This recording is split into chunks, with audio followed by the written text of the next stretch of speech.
La radiodifusión en la Argentina, se refiere Mariana Moyano. Mariana, buenas noches.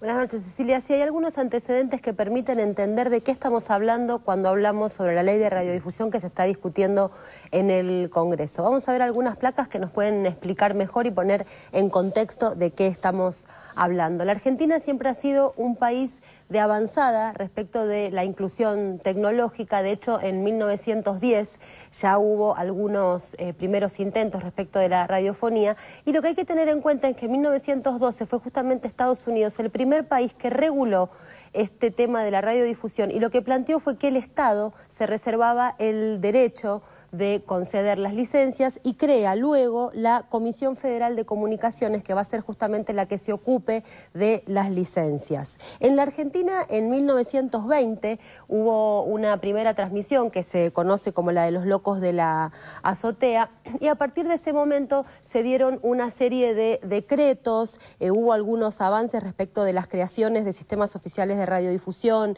y demás. El dato interesante a tener en cuenta es que en 1953 se sanciona la primera y única ley de radiodifusión de la democracia. De ahí en adelante, incluso con la llegada del cable en 1964, lo que hubo fueron decretos de facto hasta la decreto-ley de 1980, que es la que nos rige actualmente, que es la 22.285. Las características de esta ley: básicamente tiene algunos aspectos sobre los cuales se basó. La seguridad nacional, la doctrina de la seguridad nacional, plantea claramente la idea de censura, no habla de la libertad de expresión, sí dice cuáles deben ser los contenidos de la información, y no permite que las entidades sin fines de lucro tengan que ver con la radiodifusión y con la comunicación. De la democracia para aquí, de la vuelta de la democracia para aquí, con la llegada de Alfonsín, durante ese periodo los canales se mantuvieron bajo la órbita del Estado,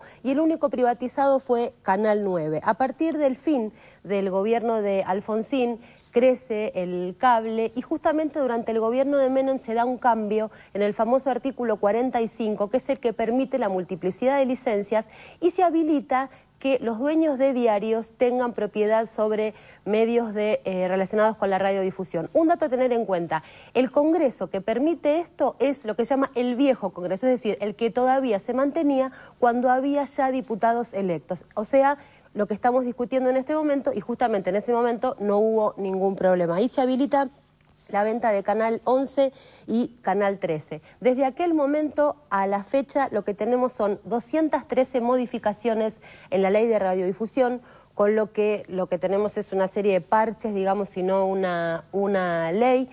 Un dato a tener en cuenta: la Corte ya ha dicho que el artículo 45 es inconstitucional, lo ha dicho varias veces. Hay 73 proyectos que no se han llegado a discutir. Todos estos datos quizás son números y marean un poco, pero lo que sí es importante tener en cuenta es que hace 56 años que no tenemos una ley de la democracia, y quizá entender en qué contexto ocurrió cada cosa permita darle la verdadera importancia que tiene tener una ley de radiodifusión de la democracia. Muy bien, hacemos